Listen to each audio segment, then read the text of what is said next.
Hi hello students, welcome to our channel. ఈరోజు ఈ వీడియోలో మనం 10th class maths chapter 1 real numbers theorem 1.3 గురించి నేర్చుకుంటున్నాం.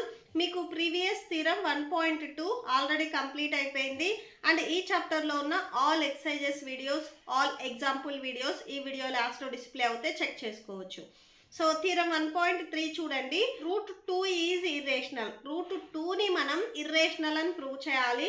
దీనికి ఏం చేస్తామంటే మనము రివర్స్లో తీసుకుంటాం. ఫస్ట్ రూట్ 2 అనేది రేషనల్ అని తీసుకొని, రేషనల్ అని మనం ప్రూవ్ చేయలేదు అంటే ఆటోమేటిక్గా ఇర్రేషనల్ అవుతుంది.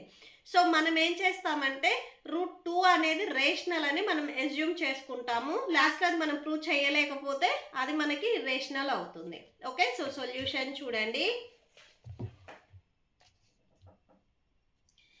So let us assume to the contrary that root 2 is rational. So root 2 value నేను rational అని తీసుకున్నాను. So and then there exists a positive integers a and b such that. So rational numbers ఏ form లో ఉంటాయి? Fraction form లో ఉంటాయి, అంటే p by q form లో ఉంటాయి. ఇక్కడ నేను p by q ప్లేస్ లో a and b తీసుకున్నాను. So root 2 equal to a by b గా మనం రాయొచ్చు అని తీసుకున్నాము. ఓకే, సో ఇక్కడ రాసుకోండి. Where A and B are co-primes. సో co-primes అంటే ఏంటిది అనేది నేను ఆల్రెడీ చెప్పాను. co-primes అంటే చూడండి, మీరు 2 and 3 ఇట్లాగా 2 నెంబర్స్ తీసుకున్నారు అనుకోండి. వీటికి మనం ఫ్యాక్టర్స్ ఫైండ్ అవుట్ చేసినప్పుడు 2 అనేది మీకు ఫస్ట్ టేబుల్లో వస్తుంది, సెకండ్ టేబుల్లో వస్తుంది. నెక్స్ట్ 3 అనేది మీకు ఫస్ట్ టేబుల్లో వస్తుంది, థర్డ్ టేబుల్లో వస్తుంది. ఇట్లాగ 2 నెంబర్స్ తీసుకున్నప్పుడు ఈ 2 టేబుల్స్కి మీకు ఇక్కడ అబ్జర్వ్ చేసినట్లయితే కామన్గా ఓన్లీ 1 ఉంటే వాటిని మనము కోప్రైమ్స్ అంటాము. Suppose 4 and 6 తీసుకున్నారనుకోండి. 4 మీకు ఫస్ట్ టేబుల్లో వస్తుంది, సెకండ్ టేబుల్లో వస్తుంది, ఫోర్త్ టేబుల్లో వస్తుంది. నెక్స్ట్ 6 వచ్చేసరికి మీకు ఫస్ట్ టేబుల్లో వస్తుంది, సెకండ్ టేబుల్లో వస్తుంది, థర్డ్ టేబుల్ వస్తుంది, 6 టేబుల్స్లో వస్తుంది. ఇక్కడ 1 అనేది కామన్గా ఉంది, 2 కూడా కామన్గా ఉంది. ఇక్కడ ఫ్యాక్టర్స్లో వచ్చేసరికి ఓన్లీ 1 అనేది కామన్గా ఉంటే కోప్రైమ్ అవుతుంది. ఇక్కడ ఎక్స్ట్రాగా 2 కానీ 3 కానీ ఏదైనా టేబుల్స్లో కామన్గా ఉంటే నాట్ కోప్రైమ్స్ అవుతాయి. ఓకే, సో కోప్రైమ్స్ అనేవి కావు. ఓకే, ఏ అండ్ బి వచ్చేసరికి కోప్రైమ్స్ అని చెప్తున్నాము, అంటే ఇవి ఓన్లీ ఫస్ట్ టేబుల్లోనే మీకు సేమ్గా ఉండాలి. ఓకే, సో నెక్స్ట్ ఏం చేస్తామంటే LHS and RHS both sides మనం స్క్వేర్ చేద్దాము. Squaring on both sides.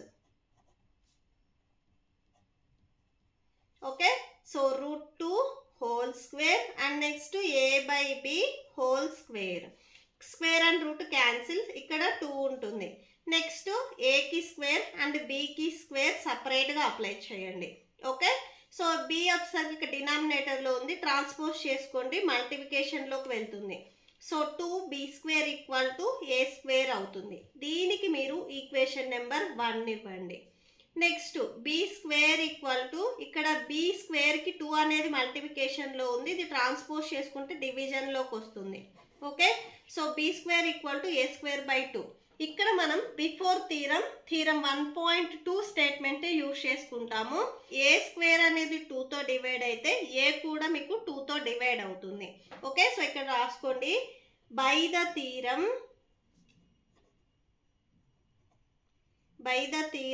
1.2 if a square divisible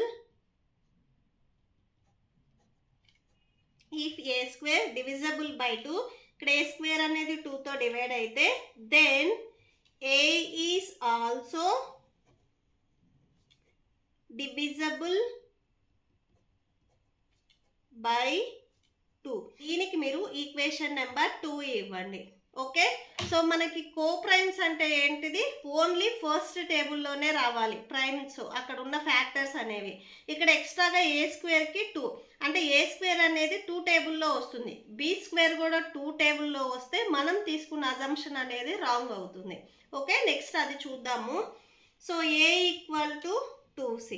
A equal to 2c, ఇక్కడ c అనేది ఒక constant value. So where c is an integer. Okay, next ఈ A వాల్యూని మనం ఈక్వేషన్ 1లో substitute చేద్దాము. Substitute A value in equation 1. So equation 1లో A value substitute చేస్తే 2b² equal to a square కదా, ఏ వాల్యూ ఇక్కడ మీకు 2c వచ్చింది. సో ఏ ప్లేస్లో 2c రాసుకోండి. ఏకి స్క్వేర్ ఉంది కాబట్టి ఏ ప్లేస్లో రాసుకునే 2c కూడా మీకు స్క్వేర్ వస్తుంది. సో 2c హోల్ స్క్వేర్ అవుతుంది.